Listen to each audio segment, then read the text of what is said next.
Welcome to your Barbados Today Evening News Update for Tuesday, September 17, 2019. So glad you could join us. I'm Carol Williams. It's back to school tomorrow at the Belmont Primary School, at least for Class 4 students. Education Minister Cynthia Bradshaw made the announcement today as she toured the Bell Gully St. Michael's School that closed early yesterday, even after its late reopening for the new term.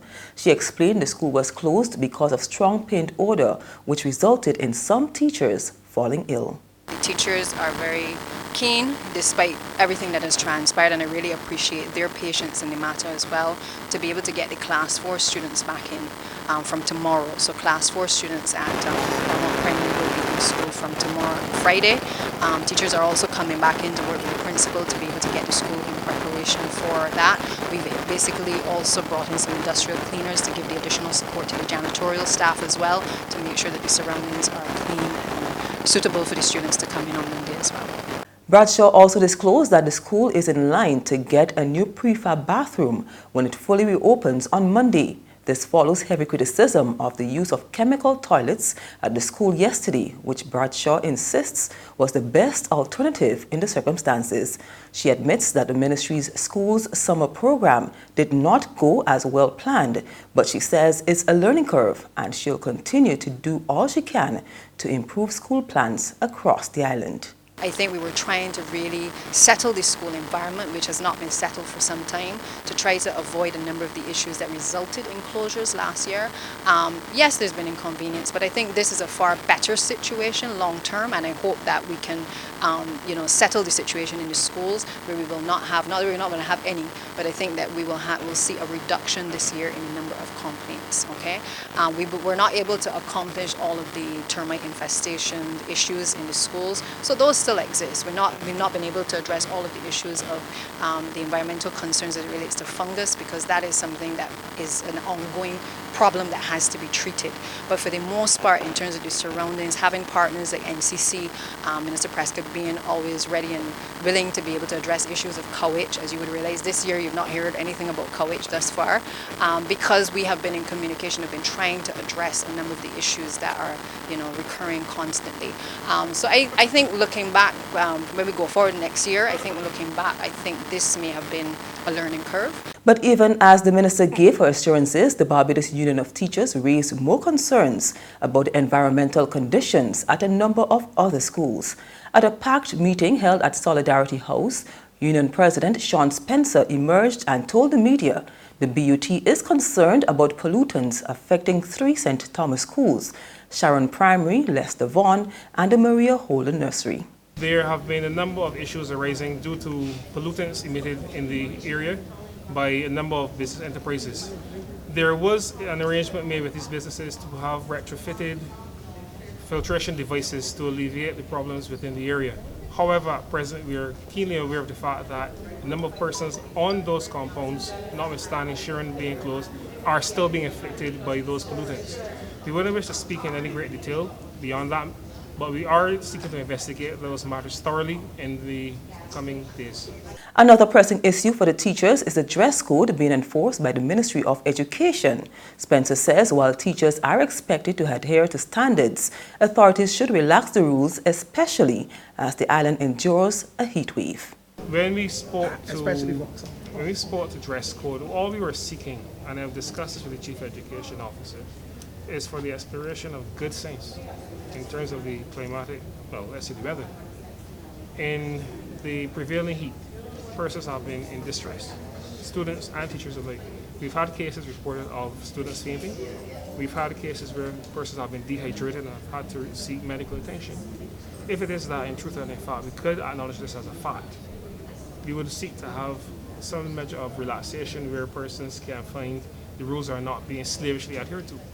Why is it that persons must seek to have full-length clothing at the height of this thing where we are experiencing a heat wave? It is not practical and it's not good sense, and it's also injurious to the health of certain persons.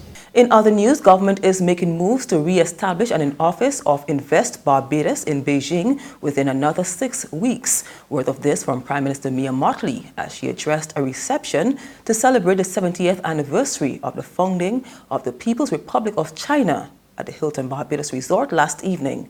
She believes the move is critical to giving more life to the treaties that anchor investment and taxation arrangements between both countries.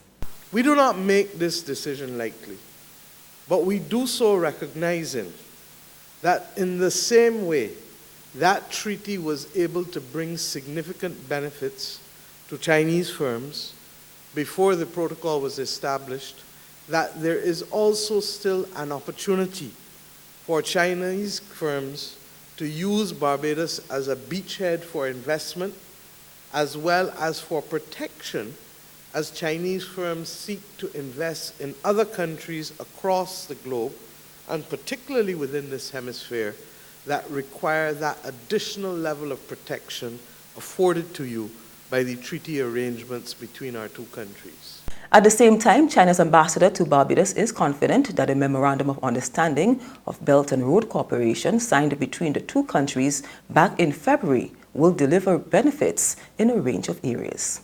I believe will create more cooperation opportunities for our two countries in the area of advanced agriculture, clean energy, blue economy, infrastructure, digital connections, etc.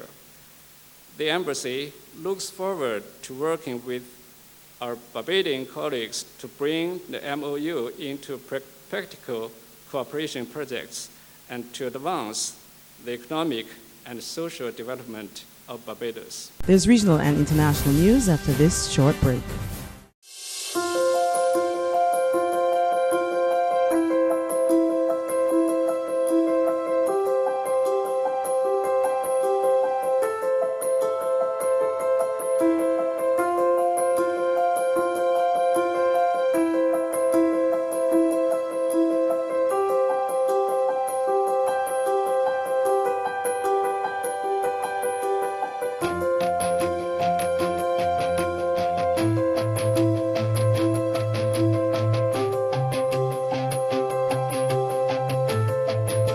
Barbados Today, news you can trust. To regional news now, there are 2 new oil discoveries offshore Guyana.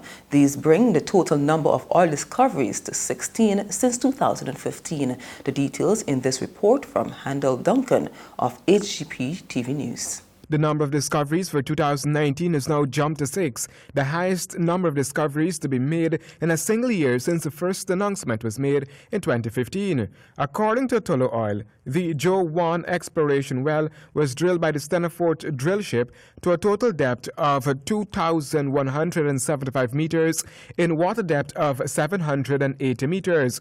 Evaluation of logging and sampling data has confirmed that Joe 1 has encountered 14 meters of net oil pay in high-quality oil-bearing sandstone reservoirs of upper tertiary age.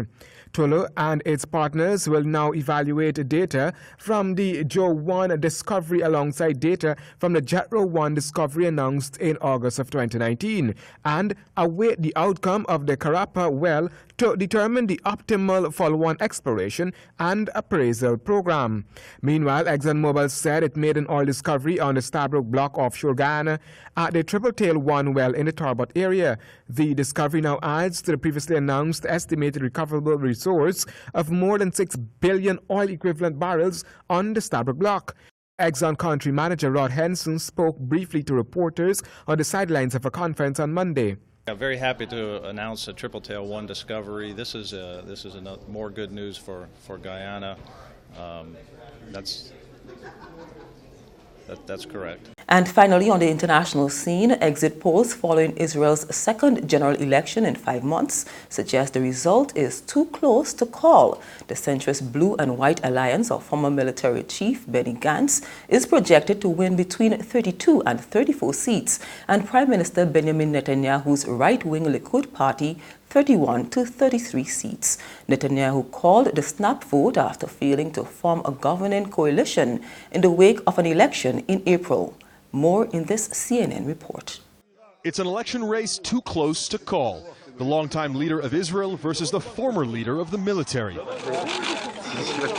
Prime Minister Benjamin Netanyahu holding a cabinet meeting in the West Bank, promising to annex parts of the territory if he wins.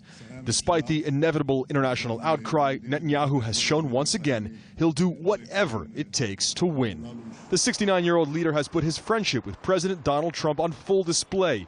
He's made claims of election fraud, saying the left and the Arabs want to steal the elections. Yet another secret nuclear site. In his element, Netanyahu has controlled the news agenda, making big announcements almost nightly. But in his get-out-the-vote push, he issued a warning to supporters of his Likud party. Don't sit at home. Don't say it doesn't matter. It matters all right. Right now, we're losing. If you go out and vote Likud, then we'll win. Former Chief of Staff Benny Gantz has been polling neck and neck with Netanyahu. He has struggled to control the narrative and has not found a resounding message. Analysts have said his campaign is lackluster, and yet he's very much in this race. His main talking point, Netanyahu is a danger to democracy. Those who do not want to see a government that tramples on the principles of democracy must go out and vote blue and white. And that's news, but for the very latest, visit our website at www.barbadostoday.bb. You can also subscribe to our e-paper, email updates, or like us on Facebook. And sign up for breaking news alerts via WhatsApp. We're also on Izumi Media in bus terminals, as well as screenplay at supermarkets and gas stations near you. You can also hear us on Mix 96.9 FM and Capital Media HD 99.3 FM. I'm Carol Williams. Have a good evening.